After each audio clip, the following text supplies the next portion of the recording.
Hi, it's Steve. Today we'd like to show you how to change the dual heat surface element on your range. It's a really easy repair. Let me show you how we do it. Now before we begin this repair, the first thing we'll need to do is to disconnect power to the range. So either pull it away from the wall so that you can unplug it, or locate the electrical panel, turn off the appropriate breaker, or remove the appropriate fuses. And once we've done that, we're then going to take that main top completely off of the range so that we can change out the part. So now that we've disconnected the power, we'll open up that door and we're going to remove 2 screws that secure that main top to the body of the range. Typically they're a 1/4 inch hex head screw, and they may also have a Phillips insert on them as well. Now with the retaining screws removed, we'll next lift up on the front edge of that main top. Just pull it slightly forward. And once we expose the harness connector at the back, we can disconnect it there. Simply depress the 2 locking tabs.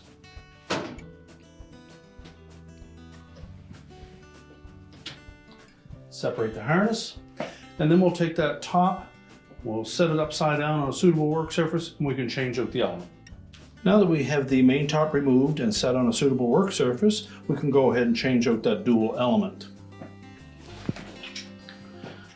Now you will note the appearance of that element is different than the original, and the installation instructions that are packed with that product will indicate that you need to make sure which wire terminals to connect our wires to. They're all labeled with a number and or a letter. Make sure that we reconnect the existing wiring to the same terminals that you removed them from. You may also find with the element that you do not require this hot surface indicator light that is mounted on the side, or it may need to be positioned differently. For this particular model, we're going to remove it all together, and we'll use the existing hot surface indicator light that is mounted on that top.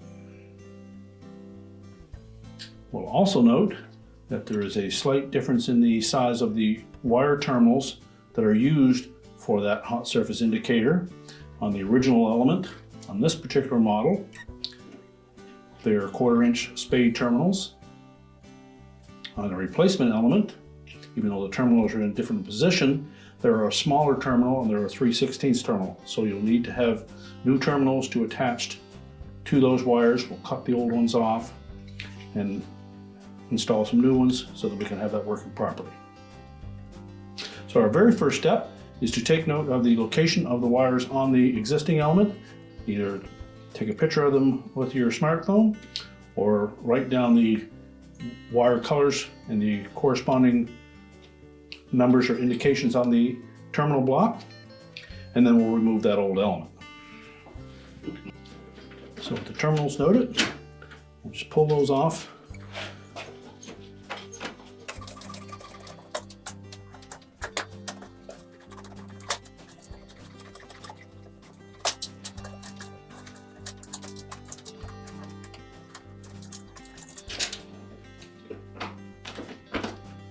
You may find some of these on quite snug, and if that's the case, take either a flat blade screwdriver and gently pry them off, or use your pliers and pull them off.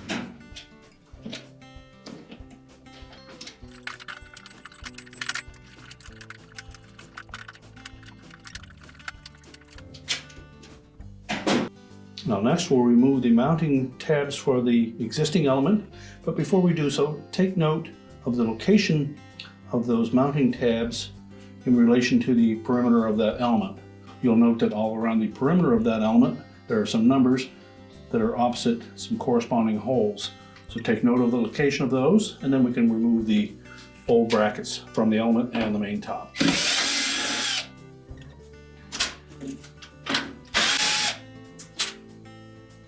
We can then lift away the old element and discard it, and we'll take that opportunity to clean the bottom surface of that main top. Now next we'll position our new element onto the top.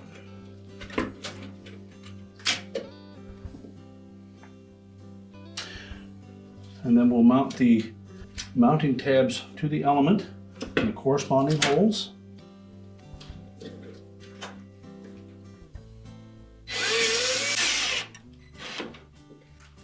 And then we can attach the brackets to the main top.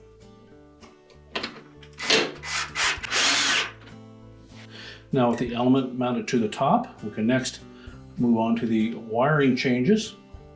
We'll begin by removing the terminal for the hot surface indicator light, if your model does not use this style, and then we'll discard it. Next, we'll reconnect the wiring to the new element, taking note of the terminal numbers. And if you find any of those connectors fit on too loose, simply take your pliers and crimp them slightly. Or if you have a damaged terminal end, you'll need to replace it.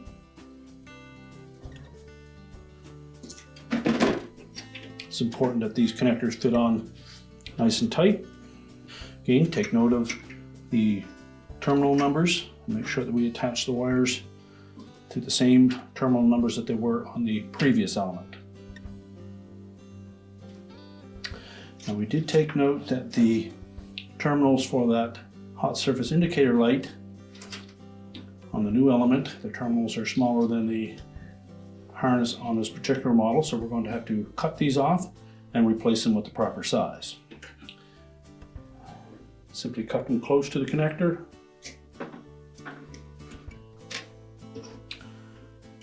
Strip back about 1/4 inch of the insulation.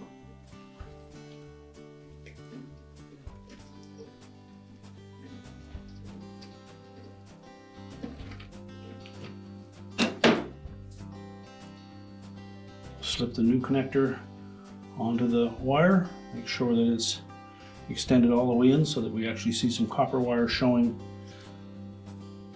and then we'll crimp that connector in place.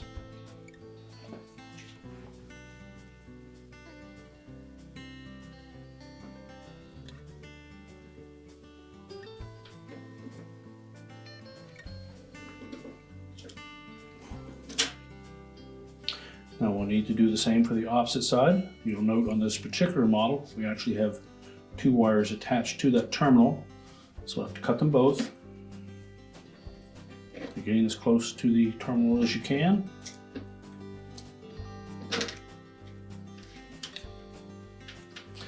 And we'll need to strip back insulation from both of these wires.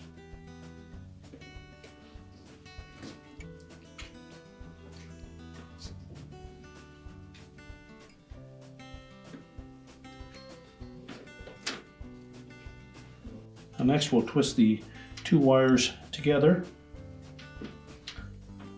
Make sure we have a nice tight fit, and then we'll insert our new terminal onto those wires. Again, we'll make sure that it protrudes far enough through that we can see some copper of that wire, and then crimp it into place.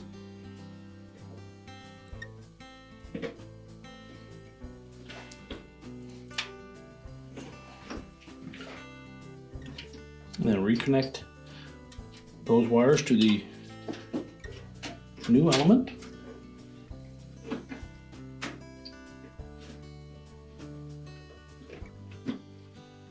Now you may have noticed that the replacement element came with some extension leads in case your wire harnesses aren't long enough to match the terminals on that element. The product was shipped with 2 extension leads to help go with that, as well as some insulating sleeves to slide over top of them. If you don't need those, you can discard them. If you require them for your model, simply follow the instructions that were shipped with the product to install them. Now that we have the element firmly mounted to the top, our wiring all complete, we're ready to put the main top back on the range. Now when reinstalling that main top, we want to make sure that we have it even side to side. We're just going to set it back part way so that we can reach that wire harness, and we need to make sure that that is firmly connected. Press the 2 halves of that connector together and make sure both locking tabs engage. Then lining it up side to side, push it back into place until it hooks on both sides at the back. At that point, we can open the door And verify again that we are equal side to side. Let's push firmly back, and we'll reinstall the 2 mounting screws that secure it to the frame.